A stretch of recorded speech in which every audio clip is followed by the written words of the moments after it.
€0. A single sentence can be a key turning a lock you never knew existed. For Eliza, 06, Holay, a 24-year-old waitress drowning in her mother's medical bills. That sentence was a simple observation. 015, for Gideon Pierce, a man insulated from the world by billions of dollars. It was 0021, a crack in the foundation of his entire life. She was just trying to get through 026, her shift. He was just another faceless tycoon in a suit. But when she saw the 0032 ring on his finger, a flicker of a memory became an inferno that would threaten to burn down a century-old 0039 dynasty. This isn't a fairy tale. This is the story of how a casual remark in a 0045 cheap diner unraveled a web of lies, betrayal, and a secret that one of 0051 America's most powerful families thought was buried forever. The fluorescent 0056 lights of the corner booth diner hummed a monotonous tune, a sound Eliza Holay, or 103, knew better than her own heartbeat. It was the soundtrack to her life, the sizzle of burgers on the griddle, the year 110 clatter of cheap ceramic plates, the low murmur of conversations that never year 115 seemed to change. At 9:00 p.m. on a Tuesday, the diner was in its nightly 122 lull, a brief respite between the dinner rush and the late-night crowd. Eliza 1127 leaned against the cool stainless steel counter, rolling her shoulders to work 132 out a knot of exhaustion. Every muscle ached with a fatigue that was more than physical. It was the soul, 141 deep weariness of watching her mother Laura slowly fade in a sterile beige 0147 hospital room. The bell above the door chimed, pulling Eliza from her thoughts. 0154. A man stepped inside, and an invisible curtain of silence seemed to fall over. 159, the diner. He wasn't just well-dressed. He was sculpted from a different material than the rest of the world. His 0206 suit, a charcoal gray, so dark it was nearly black, fit him with the precision 2-12 of a surgeon's scalpel. His shoes gleamed even under the diner's grimy 217 lights. He had the kind of quiet, absolute confidence that doesn't need to be announced. It simply is. The few ORLO-2225 remaining patrons instinctively lowered their voices. He chose a booth in the corner, sliding onto the cracked vinyl 0232 seat with an economy of motion. Eliza grabbed a menu and a glass of water, her 0238 professional smile pasted on. "Welcome to the corner booth. Can I get you started 0243 with something?" The man didn't look at the menu, his eyes a startlingly clear shade of blue. 0250 met hers for a brief dismissive moment. "Just coffee, Black." His voice was low, 0257 and resonant, a cello in a room of tin whistles. "Coming right up," Eliza said, 0303, retreating to the counter. Her friend and fellow waitress, Chloe, sidled up to 0308 her. "Get a load of Mr. Moneybags, thinks he's too good for a menu. $10, says 0316, he's Gideon Pierce." Eliza frowned as she poured the coffee. "Who?" "Gideon Pierce. Pierce Holdings, 03025. International. They own half the downtown skyline. My dad used to be a foreman on one of their 0332 sites before he got laid off. That guy's picture is in the business section every 0338 other week. They say he's ruthless. Turned his family's millions into 0344 billions before he was 30. Eliza glanced over at the man. He was staring out the 0351 window, his profile sharp and severe against the neon-lit street. He looked 0357 less like a businessman and more like a predator resting between hunts. She 0403 picked up the cup and saucer. "Well, to me, he's just another customer who wants black coffee." She walked back to the 0410 booth and set the coffee down. "Here you are, sir." As he reached for the cup, his hand 0417 emerged from his cufflink-adorned sleeve, and on his right ring finger, 0422 nestled against his skin, was a ring that made Eliza's breath catch in her throat. It wasn't the size or the gleam 0430 of it that stopped her. It was the design, an intricate masculine signet 0435 ring made of a pale buttery gold. Etched into the flat face was a sigil, a 0442 stylized phoenix. Its wings spread wide with a single tiny sapphire set in its 0448 eye, sparkling like a captured star. The band itself was unique, carved to look 0455 like intertwined feathers. Eliza's mind reeled. She saw the same ring, not 0501, gleaming under a dinerite, but resting in a small velvet-lined box on her 0506 mother's bedside table. Laura's ring was identical in every detail, down to the 0512 tiny, impossibly blue sapphire eye. It was her most cherished possession, the 0519 one thing she'd refused to sell, even when the medical bills became a tidal 0524 wave, threatening to drown them. Her father, she'd always said, had given it 0529 to her on his deathbed. "It's a promise, Eliza," she would whisper 0535, her voice thin and ready, a promise of what's right. The words 0541 tumbled out of Eliza's mouth before she could stop them, a quiet, stunned whisper. 0547. "Hi, sir. My mother has a ring just like yours." Gideon Pierce froze his hand, 0553, hovering over the coffee cup. He slowly retracted it, and his piercing blue eyes, 0558, lifted to meet hers. The casual dismissal was gone, replaced by a sudden 0604 glacial intensity. He didn't speak. He simply stared, his 0609 gaze so sharp and analytical, it felt like he was dissecting her, searching for the punchline to a joke she wasn't 06.16 telling. "Excuse me," he finally said, his voice 0622 dropping an octave, becoming dangerously soft. Eliza's heart hammered against her 0627 ribs. She felt Chloe's worried stare from across the room. She should have 0633 just walked away, kept her mouth shut. But the image of her mother's frail hand, 0638, clutching that identical ring was burned into her mind. "The ring," she stammered, pointing a 0646 trembling finger. "On your hand. It's the same as my mother's. The 0652 Phoenix, the little sapphire. Everything, a flicker of something unreadable. Your 0659 crossed his face. Not surprise, not recognition, but something harder, darker. He slowly turned his hand over, 0707, examining the ring, as if seeing it for the first time. "That's impossible," he stated. "It wasn't a guess. It was a Euro 715 verdict." "But it's not," Eliza insisted, her voice gaining a desperate Urs 720 edge. "She's had it my whole life. Her father gave it to her. It's one of a Urs 725 kind," he told her. Gideon Pierce placed his hand flat on the table of the ring, a year 732 silent golden accusation. His gaze was cold steel. "This ring," he said, Urs 739, enunciating each word with chilling precision, "has been in the Pierce family for over 100 years. It was custom-made 0747 for my great-grandfather, all Alaric Pierce. There is no other. There has 0753 never been another. You are mistaken." The finality in his tone felt like a 0759 slap. He was calling her a liar, or worse, a fool. The injustice of it piled 0805 on top of her exhaustion, and fear for her mother ignited a spark of defiance, 0811 in her. "I'm not mistaken," she said, her voice low but firm. "I've held it in 0819 my hands 1,000 times. I know every detail on it. I could draw it from 0825 memory." He leaned back, a faint, condescending smile touching his lips. 0830. It didn't reach his eyes. A fascinating story. "What is your name?" "Eliza." "Eliza, 838. "Hole. Well, Miss Hole," he said, picking up his coffee cup and taking a slow 0844 deliberate sip.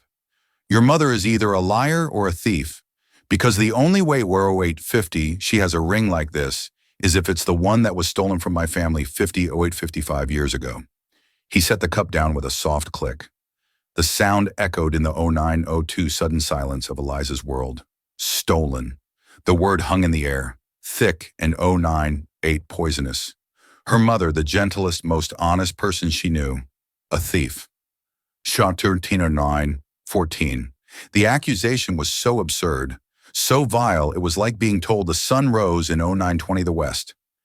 Gideon Pierce reached into his suit jacket, pulled out a slim leather 0925 wallet, and extracted 3 $100 bills, placing them on the table. It was more 0932 than she made in 2 shifts. It was an insult, a dismissal for the coffee, and 0938 your time, he said, his eyes already looking past her toward the door. He 0943 stood up, the power of his presence filling the small booth.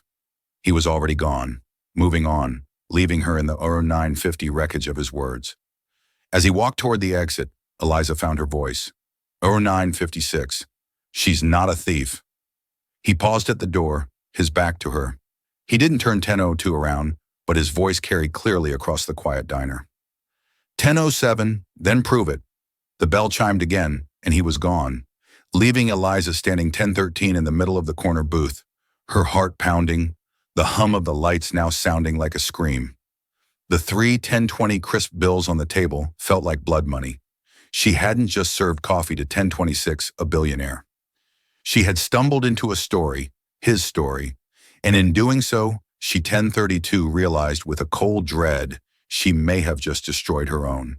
The drive to the 1038 hospital was a blur of traffic lights and the anxious thumping of her own 1044 heart. Gideon Pierce's words echoed in her head. A liar or a thief, it was 1050 preposterous. Laura Hole was a woman who would walk back into a store to return a few cents 1056 of extra change. The accusation was a poison dart, and Eliza felt its venom 1102 spreading through her. She found her mother sleeping, her face pale and sunken against the pristine white of the 1109 hospital pillow. The ever-present beep of the cardiac monitor was a fragile 1114 rhythmic reassurance. On the small bedside table next to a glass of water and a well-worn book of 1121 poetry sat the small dark blue velvet box. With trembling hands, Eliza picked 1128 it up. The velvet was worn smooth in places. She opened the lid. There at 1134 was the pale gold ring catching the low light from the hallway, the phoenix with 1140 its proud spread wings, and the eye a tiny sapphire that seemed to hold a 1146 universe of secrets. It was identical. There was no question. 1151. Eliza, honey, is that you? Laura's voice was weak, raspy. Eliza quickly shut the 1157 box and turned, forcing a smile. Hey, Mom, I didn't mean to wake you. Your 12:03 late rough shift. Laura's eyes, though clouded with illness, were still sharp, still full of 1210, a fierce love that had been Eliza's anchor her entire life. The usual. Eliza 1218 couldn't bring herself to tell the truth. How could she voice such a monstrous accusation to this frail 1225 woman? How are you feeling? Like I've been run over by a very slow, very 1231 expensive truck, Laura said with a weak smile. The doctors were in.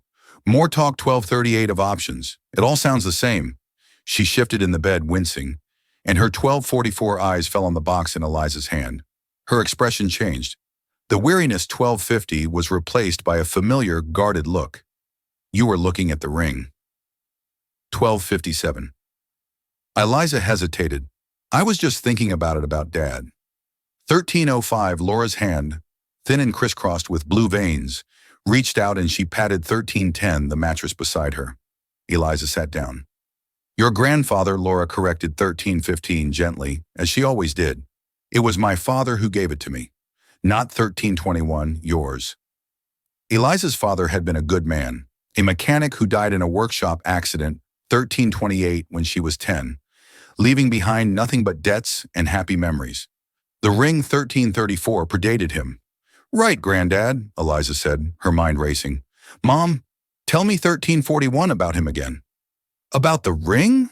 Laura's gaze drifted to the window to the dark sky outside. 1349.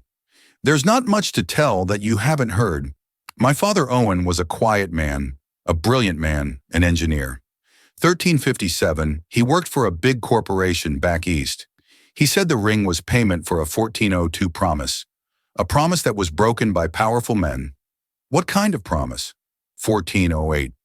Eliza pressed, trying to keep her voice casual. He never said, only that it was 1414 about recognizing what was right. He made me swear to never sell it, to keep it safe. He said, one day it might be 1421, the only proof we have. Proof of what? A flicker of fear, real and raw, crossed 1428 Laura's face. She looked at Eliza, her eyes pleading.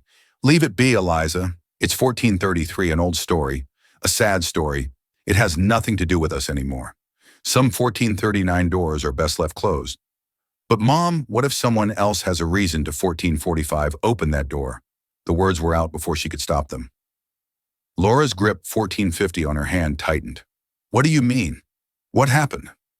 Eliza 1456 saw the spike on the heart monitor and cursed herself. Nothing. It's nothing. 1502. Just a stupid thing at work. She couldn't burden her mother with this. 1507. Not now. She needed to protect her. But the seed of doubt had been planted.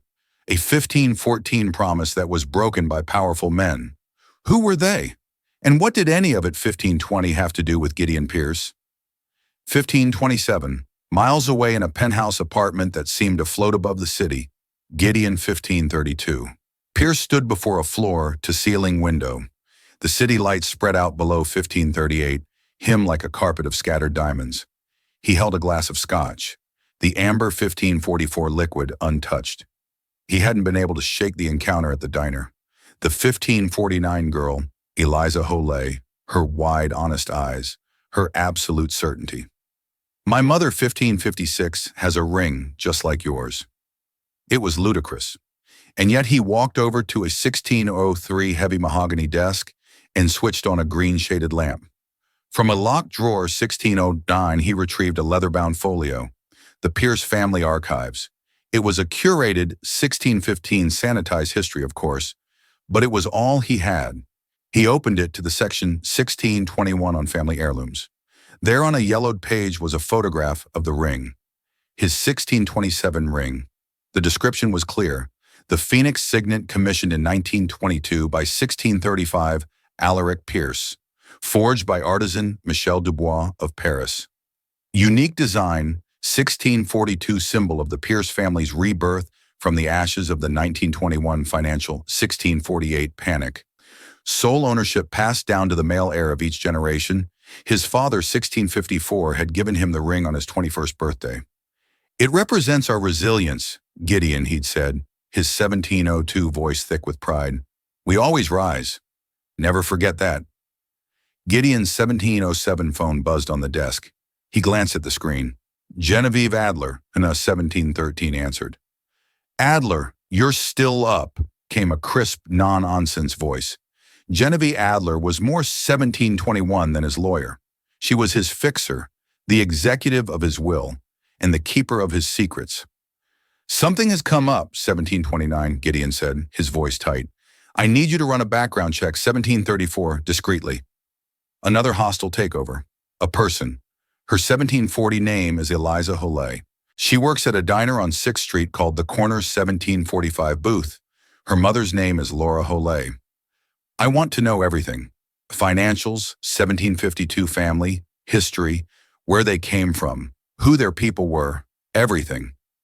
There, 1757 was a brief pause on the other end of the line. Genevieve was too professional to ask why, but he could feel her 1804 curiosity. Is this a personal or professional matter, Gideon? Gideon, 1810, looked at the ring on his finger, the phoenix staring back at him with its cold sapphire eye. 1818. I'm not sure yet, he admitted, a rare moment of uncertainty. 1823, but it has the potential to become problematic. He thought back to the story his 1829 grandfather used to tell a story told only in hushed tones after a few to 1835. Many brandies about Alaric Pierce's younger brother Daniel. How Daniel had 1841 betrayed the family, tried to steal Alaric's designs for a new kind of turbine engine, and in his greed had 1848 taken the spare signet ring Alaric had foolishly commissioned. Daniel, the story 1854 went was disowned, cast out, and the ring was lost with him, a symbol of 19-or treachery. But the official family history, the one in the folio, never mentioned a second ring. It never 1907 mentioned a brother named Daniel. It was a ghost story, a family legend until 1913 now. Find out who Laura Holloway's father was.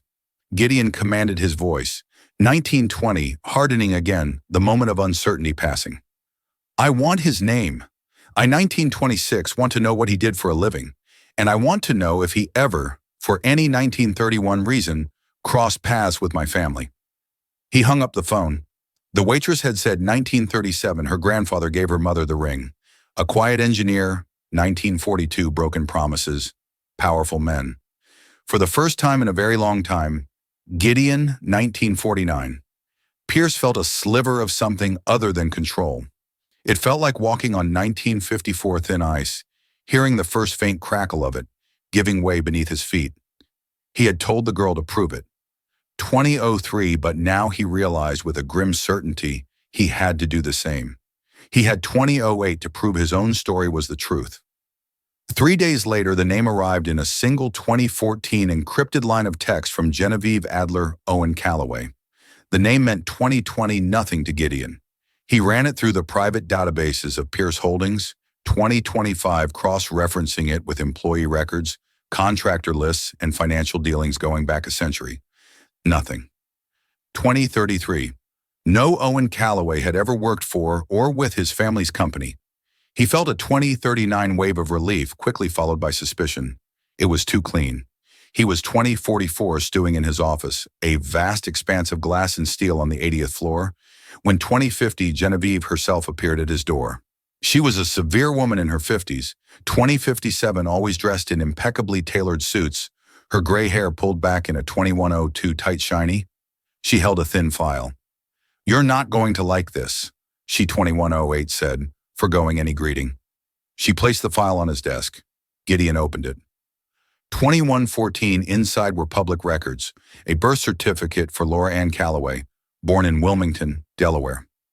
Father 2122, Owen Callaway, mother Helen Callaway, and then another document, a patent 2129 application from 1968. Inventor Owen Callaway, invention, a 2135 novel gearing system for high-torque industrial turbines.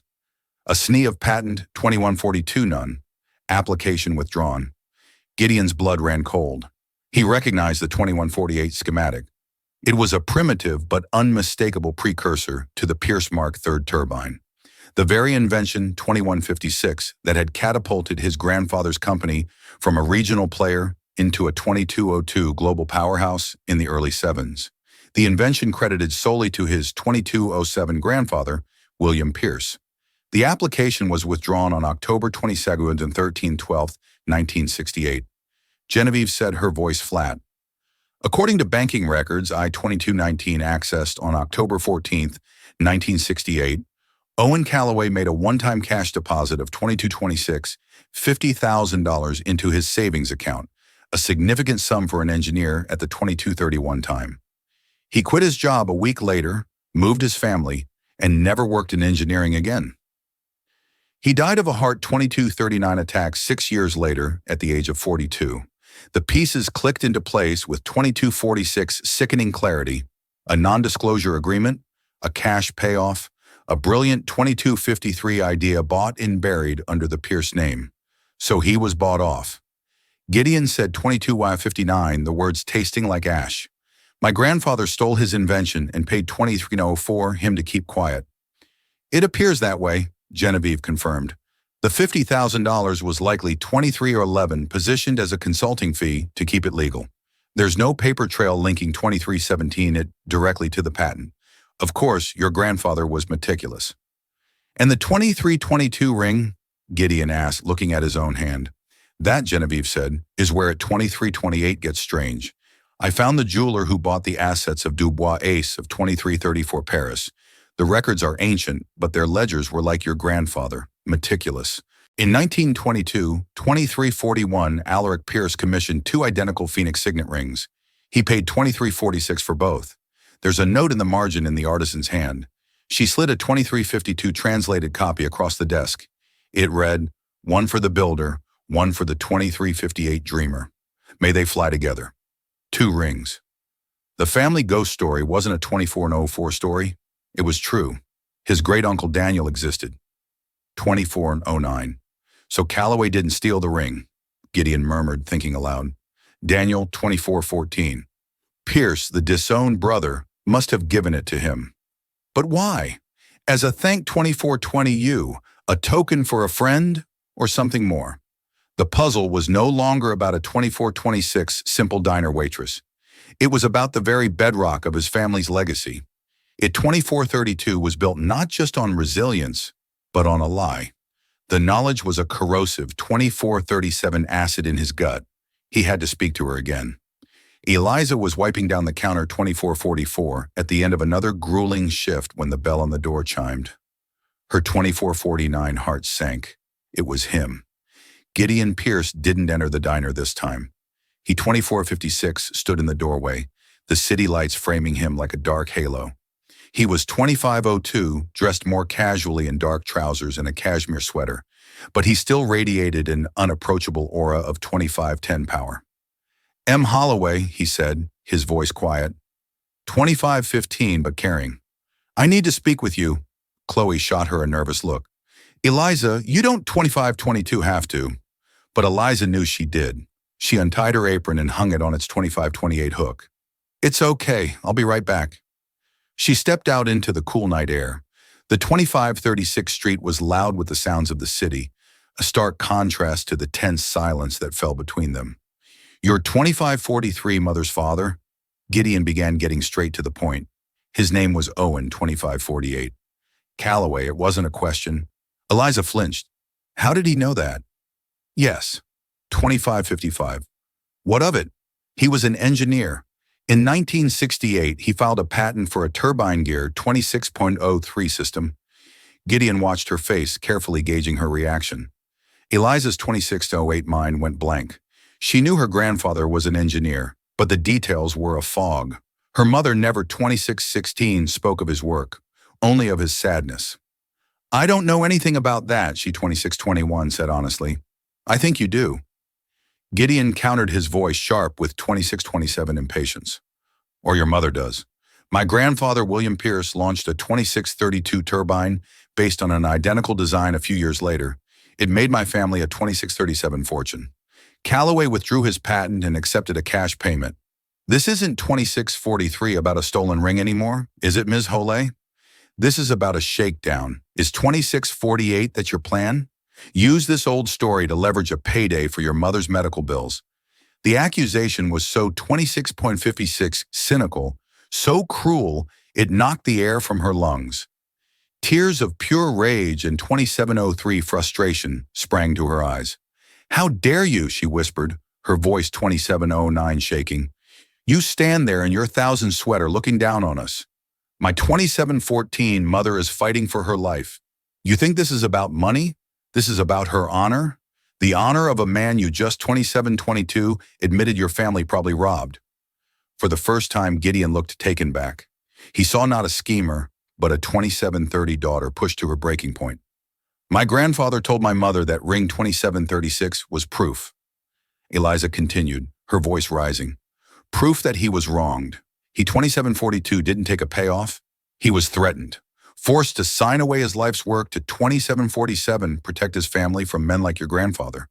That money wasn't a payment. It was hush 2753 money to ensure he never spoke of it again. She was channeling her mother's 2760 long-held, unspoken pain. The words felt true, solid, righteous. Gideon was silent 2807 for a long moment, the sounds of the city rushing in to fill the space between them. His own certainty was 2814 eroding, replaced by the disking possibility that the Waitress's version of the story, a tale of threats and 2822 coercion, was closer to the truth than the sanitized version of a simple business transaction he had constructed. 2830. There were 2 rings, he said, his voice losing its hard edge. My 2836 great-grandfather had 2 made, one for him and one for his brother Daniel. The 2843 family story is that Daniel was a traitor who was cast out. He looked at 2849 her, his blue eyes searching her face. Was your grandfather friends with a man 2854 named Daniel Pierce? Eliza stared at him, bewildered. Daniel Pierce? I've 2860 never heard that name in my life. They were at an impasse, 2 families, 2 2905 rings, and 2 completely different histories that intersected at a single 2910 disputed point in the past. One story of a clean, if ruthless, business deal, 2917, another of theft and intimidation. And at the center of it all, a ghost 2922 named Daniel Pierce, and a ring that was supposed to be a promise. My mother has 2920, the ring, Eliza said, her resolve hardening. You have your story. I have 2934 mine, and I'm going to find out which one is true. Gideon gave a single sharp nod. 2942. The condescension was gone, replaced by a grudging respect. So am I. He turned 2948 and walked away, disappearing into the city's shadows, leaving Eliza with the chilling realization that their quest 2955 for the truth was now inextricably and dangerously linked. The confrontation 3001 with Gideon Pierce left Eliza shaken but resolute. She had defended her family's 3006 honor, but his questions echoed in her mind. Daniel Pierce. 3013. The name was a blank slate. She returned to the hospital the next 3018 day with a new sense of urgency. She found Laura sitting up, looking a 3024, little stronger than the day before. The poetry book was open on her lap. Mom. 3030. Eliza began pulling a chair close. We need to talk for real this time. No more 3036 secrets? Laura sighed a long, weary sound and closed the book. I knew this day would 3043 come. Seeing you with the box, I knew you wouldn't let it go. She looked at 3049, her daughter, her eyes full of a deep, ancient sorrow. 3054. What did he say to you? He? Eliza asked, feigning ignorance. Don't play coy, 3101. Eliza, the man from the diner. You think a man like Gideon Pierce makes a scene, 3108, and it doesn't get noticed, Chloe called me. She was worried sick. Eliza's 3114 shoulders slumped. He found me. He knows about Granddad Owen. He thinks we're trying to 3121 blackmail him. He thinks Granddad sold his invention to the Pierce family. 3128. Laura's expression hardened. Sold it? Is that what they call it? She 3133 scoffed a bitter rattling sound. Your grandfather was a genius, Eliza. A 3139 gentle, trusting soul who thought the world worked on merit and good faith. He 3144 was working at a large firm, a competitor to Pierce Industries at the time. He developed his turbine gearing 3151 system on his own time. It was his masterpiece. She paused, her gaze distant, lost in 3159, the memory. He made the mistake of mentioning it to a colleague, trusting him. That colleague left the company 3206 months later for a senior position at Pierce Industries. 6 months after that, your grandfather, 3214, received a visit from two men. They weren't lawyers. They were persuaders. 3220. They worked for William Pierce. The sterile hospital room suddenly felt cold. 3227. What did they do? Eliza whispered. They didn't lay a hand on him, Laura 3233 said, her voice dropping. They were smarter than that. They laid out photographs on our kitchen table. 3240, pictures of me playing in the schoolyard. Pictures of your grandmother leaving the 3245 grocery store. They told him what a beautiful family he had. And they told 32152 him it would be a shame if something were to happen to them. Then they put a stack of papers in front of him, a 3258 non-disclosure agreement, and a contract assigning all rights to his invention to 33104, a shell corporation owned by Pierce Industries, and an envelope full of cash. 3312. The story was uglier than Eliza could have imagined. This wasn't business. It was gangster tactics. 3319. He signed everything. Laura continued, her voice trembling. What choice did 3324 he have? He took the money because refusing it would have been an act of defiance, and he was too scared to defy 3332 them. We moved a week later. He was a broken man, Eliza. They didn't just 3339 steal his work. They stole his soul. He died 6 years later. But the truth is, 3345, they killed him that day in our kitchen. Tears streamed down Eliza's face. She, 3351, finally understood the deep well of sadness in her mother, the fear behind her warnings. 3357. But the ring, Mom, Eliza pressed gently. Where does the ring come into it? Who 3404 is Daniel Pierce? Laura flinched at the name, a genuine 3409 startled reaction. Where did you hear that name? Gideon told me. He said his 3414 great-grandfather had 2 rings made, one for himself and one for his brother, 3420, Daniel, who was disowned. Laura was silent for a full minute, her 3425 brow furrowed in concentration. Daniel Owen never said the name Pierce. 3432. He only ever called him my friend, his only friend in that terrible time. 34:38, she began to recount a different part of the story, one she'd never shared. After 34:44, Owen was forced out. He fell into a deep depression, but one man sought him out. 34:51, a man who introduced himself only as Daniel. He was a drifter, an outcast. 34:56, but he had an artist's soul and a hatred for the kind of corporate greed. 35:02 that had destroyed Owen. He had heard what happened to Owen through the engineering grapevine. 35:08, this Daniel Laura recounted told your grandfather that he too had been 35:14, betrayed by a powerful family. He understood what it was to have everything stolen by your own blood. 35:21, they became friends, two broken men finding solace in each other's company. 35:27, before Daniel left town for good, he gave Owen the ring. She looked at Eliza. 35:33, her eyes intense.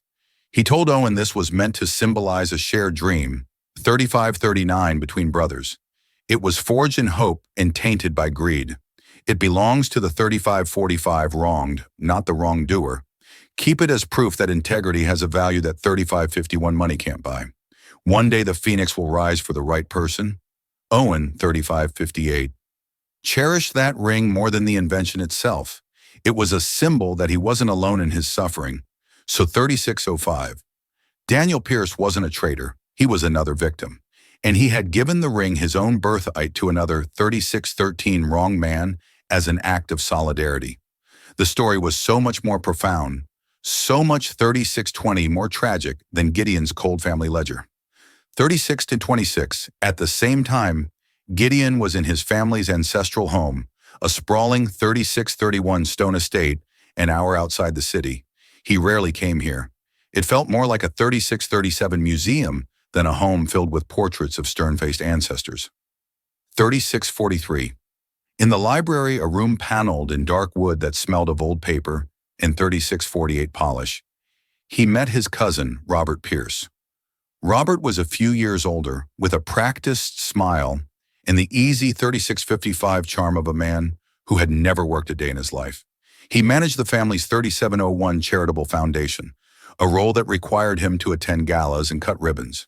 Gideon, to what do we owe the 3709 honor? Robert said, pouring 2 glasses of brandy, tired of the concrete jungle. 3716. I'm looking for information. Robert, Gideon said, cutting to the 3721 chase about great Uncle Daniel. Robert's smile faltered for a fraction of a 3727 second. Daniel, the black sheep, that old ghost story. What's gotten into you? 3735. I have reason to believe the story is true, and I need to know the details. The real details, not the sanitized 3742 version. Robert swirled the brandy in his snifter, suddenly looking 3747 thoughtful. Well, you know the legend. He was the younger brother, the artist, the 3754 dreamer. All Alaric was the pragmatist, the builder. Daniel apparently accused 3801 Alaric of stealing his ideas for the company's early successes. Tried to stage a boardroom coup. When it failed, 3808, he vanished, but not before stealing a valuable ring and supposedly selling 3814 company secrets to a rival. Robert sighed dramatically. A classic tale of 3820 sibling rivalry and betrayal. It's why the line of succession has always been 3826, so rigidly defined, to prevent another Daniel. This was the story Gideon had always 3832 known, but hearing it now, it felt thin theatrical. A convenient narrative to 3839 justify Alaric's consolidation of power. And you believe that? Gideon 3845 asked. Why shouldn't I? It's our history, Robert said with a shrug.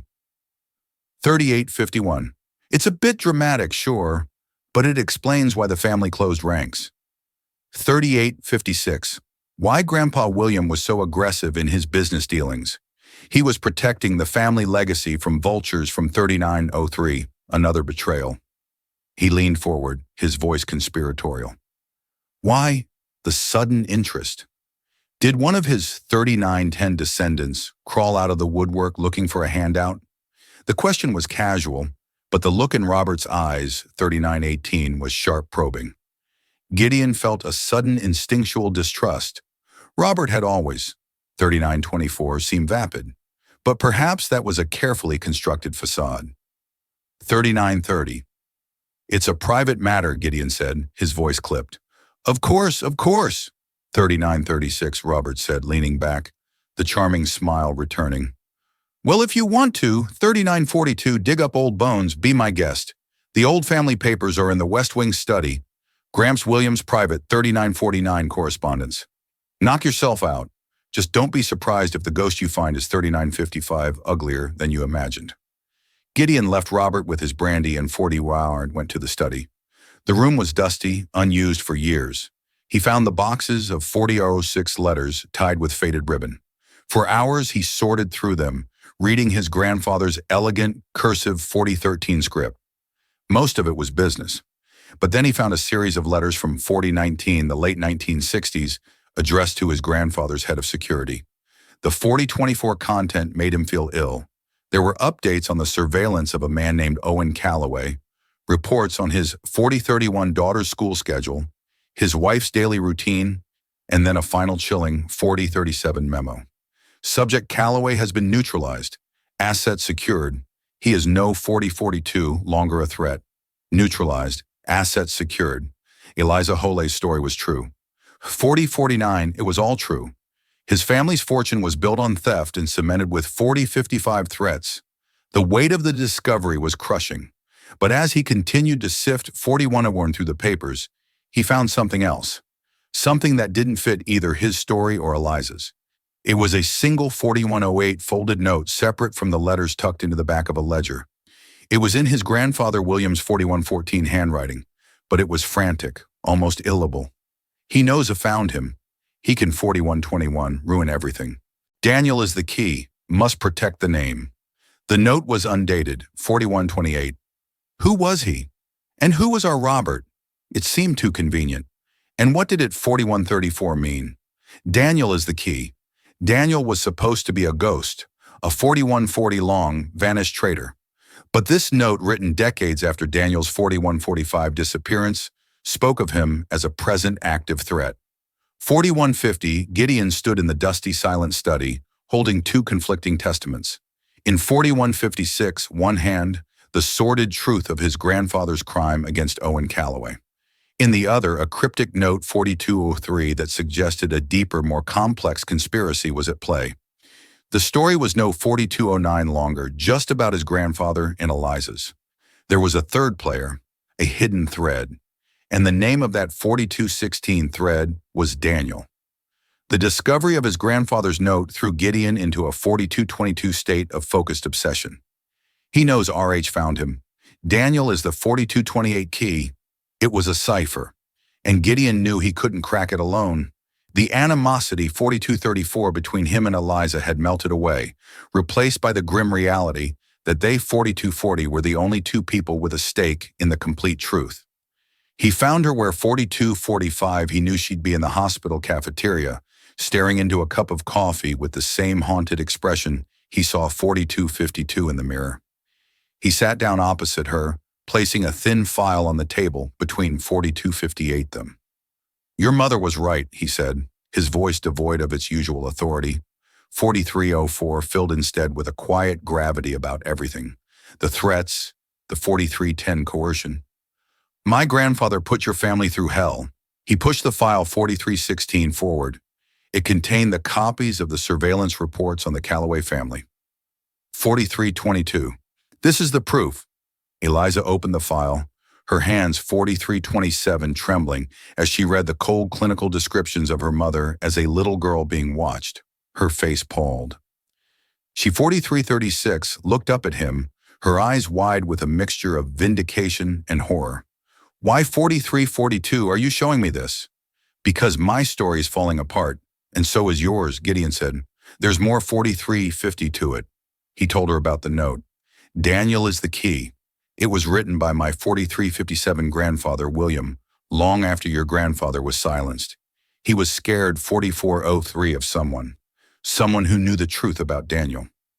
Eliza frowned. But Daniel 4410 gave my grandfather the ring. He was an outcast, a victim like Owen. That's what 4416 he told your grandfather. Gideon counted. But what if that wasn't the whole story? What if Daniel's 4423 disappearance wasn't just about him being cast out?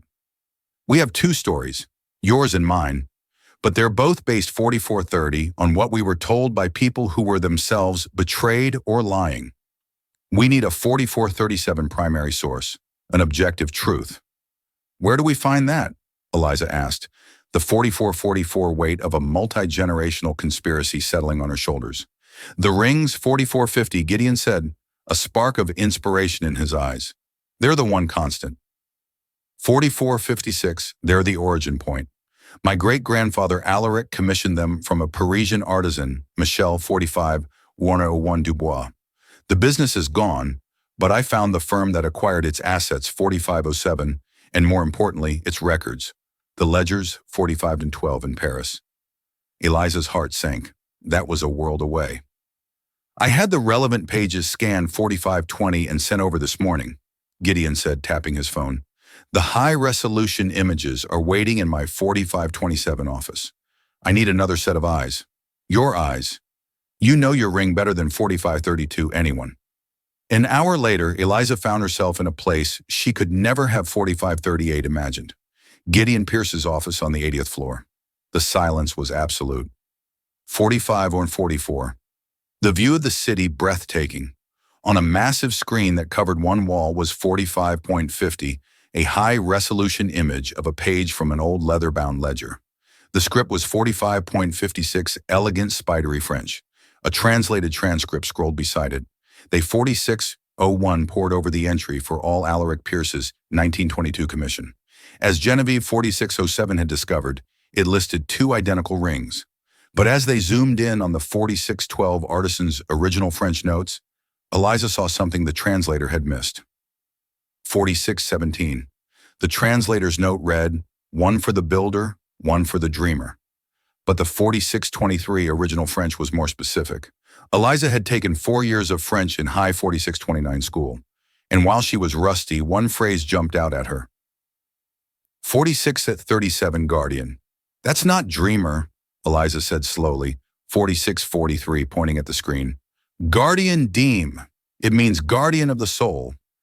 Gideon 4650 zoomed in reading the phrase, guardian of the soul. He repeated the words 4655, feeling heavy and significant. A builder of an empire and a guardian of its soul. 4702. It wasn't a rivalry, it was meant to be a partnership, a balance. 4707. This changed everything. All Alaric and Daniel weren't meant to be competitors. They were meant to be two halves of a 4714 whole. The story of Daniel's betrayal was a complete fabrication. As they 4719 scanned further down the page, Gideon noticed a small annotation next to the 4724 entry, added in a different hand and with different ink. It was dated 1945. 4732. What's this? He murmured, enlarging the note. The French was spidery and 4737 difficult to read. Reçu Daniel Pierce. The note began, received 4744, a letter from Mr. Daniel Pierce. Gideon translated haltingly. He asked for a 4750 modification to the second ring to the inside of the band. He is no longer a 4755 Pierce. He is something else. Gideon and Eliza exchanged a look. No longer a 4803 Pierce, Eliza whispered. He changed his name, Gideon realized. When he was 4808 cast out, he abandoned the family name entirely. The note continued, Irel 4816 Owen. He asked me to inscribe a name. Gideon read his voice, catching the name 4824 Owen. Eliza gasped, her hand flying to her mouth. 4829 Owen, my grandfather's name. But this was in 1945. 4835. My grandfather wouldn't have met Daniel for another 20 years.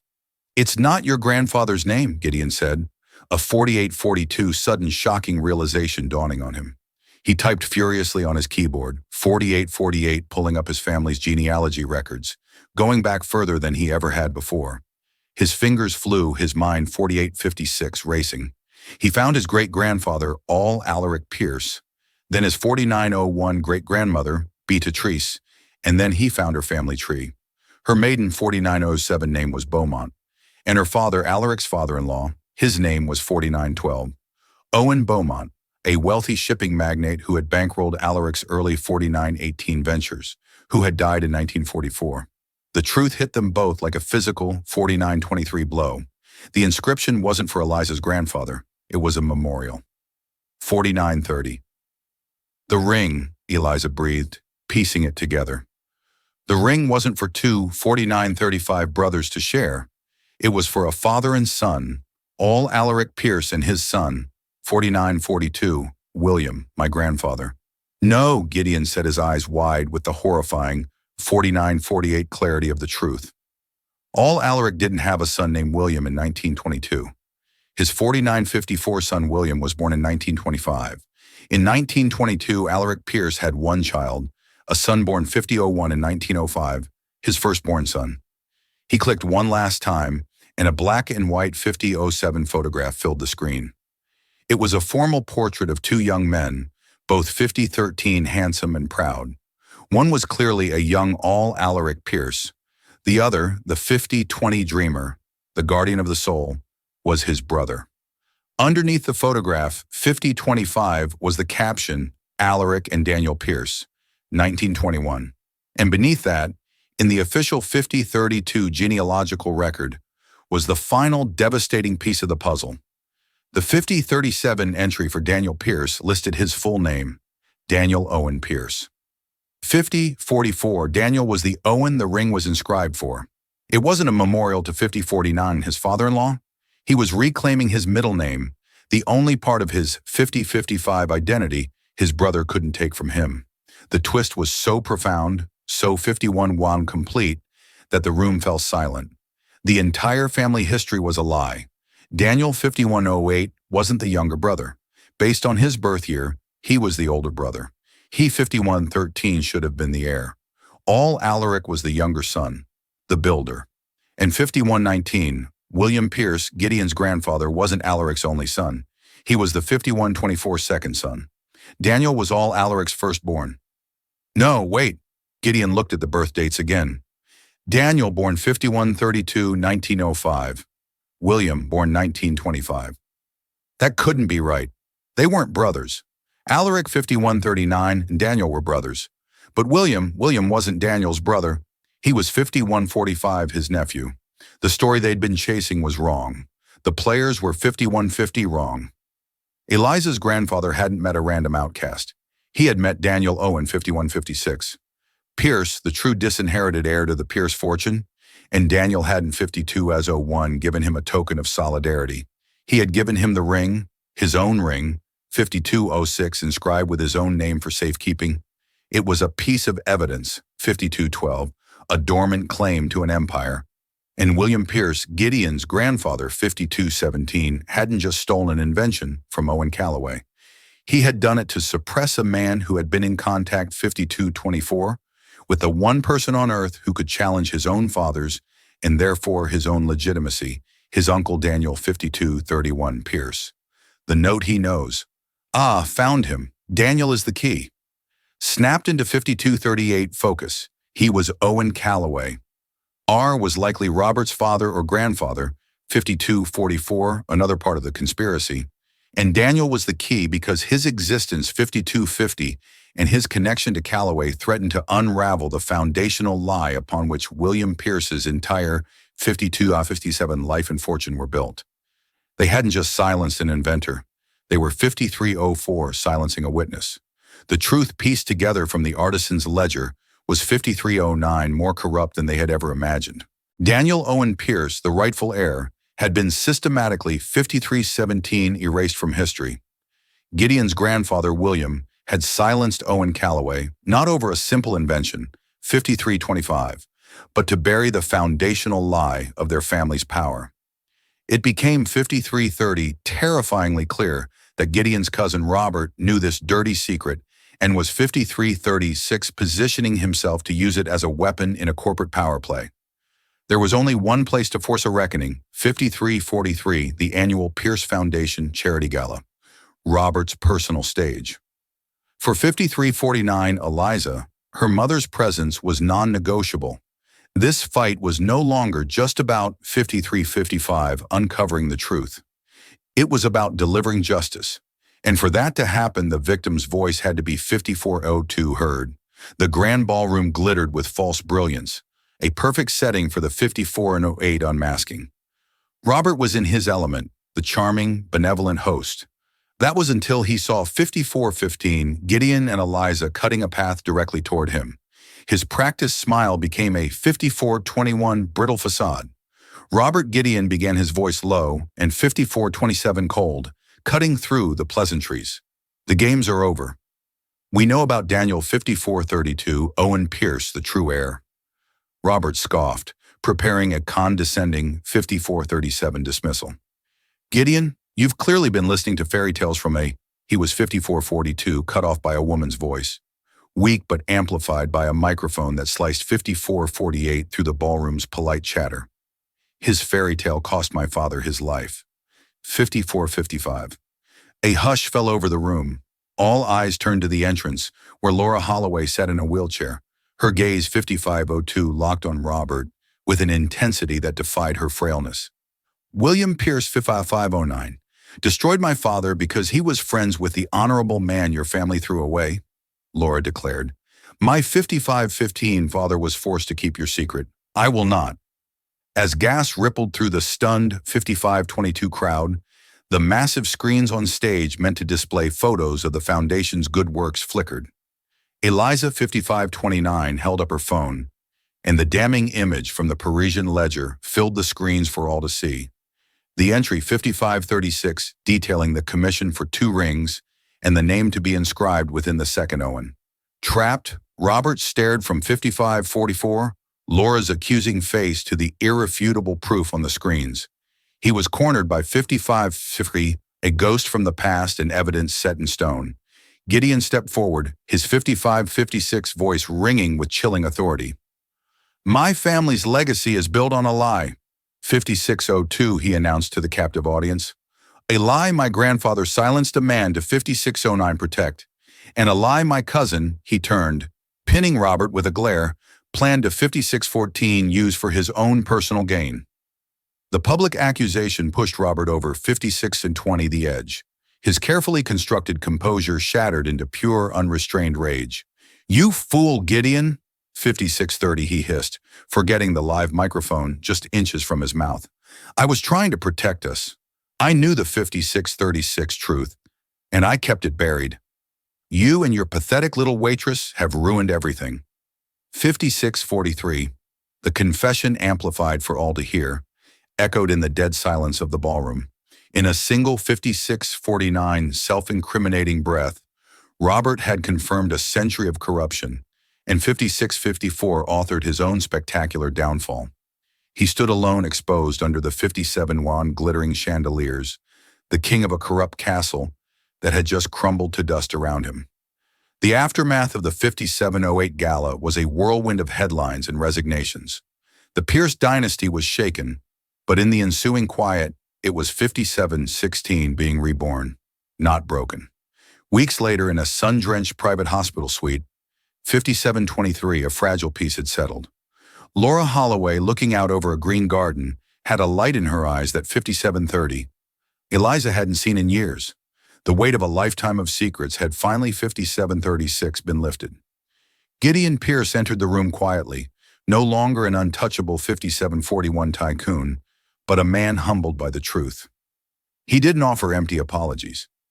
5747 instead, he placed a leather-bound document on the table beside Laura's bed. 5753, the Daniel Owen Pierce Foundation, he said, his voice steady and sincere. 5760, it will exist to fund the independent inventors and artists my family tried to crush. A significant portion of my 5807 family's fortune will serve as its endowment with the estate of Owen Calloway as its first honorary 5814 beneficiary. Tears welled in Eliza's eyes. It was more than restitution, it was justice. 5822 forged into a new legacy. Laura simply reached out and placed her 5827 hand over Gideon's. You have honored him, she whispered. 5833. You have honored them all. Gideon then looked at Eliza, pulling his own Phoenix 5838 ring from his finger and placing it next to the one that had started it all. The two rings, twin flames of pale gold, lay 5847 side by side, finally reunited. One for the builder, one for the guardian, of 5854 said, his gaze locking with hers. I can rebuild the company, but it has been 5859 missing its soul for a century. Help me bring it back, Eliza. It was an offer 5905, not of money or power, but of purpose. Looking at the two ring symbols of a 5911 promise, finally kept Eliza saw a clear path forward. Yes, she said, her voice 5917 firm and her heart full. Let's give them a legacy to believe in. A single 5923 sentence in a late-night diner set in motion a chain of events that rewrote 5928 history. Eliza Holay, a waitress who fought for her mother's honor, proved 5934 that the truth, no matter how deeply buried, has a power that no fortune can 5940 suppress. And Gideon Pierce, a billionaire trapped in a gilded cage of 5946 lies, discovered that true wealth isn't about what you inherit, but about the 5952 integrity you choose to build. Their story reminds us that every family has 5958 its secrets, and that it sometimes takes the courage of an outsider to bring the 6003 truth to light, allowing the phoenix to finally rise from the ashes. If this 6009 story of truth, justice, and the incredible power of one person's voice, 6014 moved you, please give this video a like and share it with someone who 6020 appreciates a story that's more than just fiction. Don't forget to subscribe 6025 to our channel for more true life dramas that will stay with you long after the 6032 screen goes dark. Click that notification bell so you never miss an 6037 upload. Thank you for listening.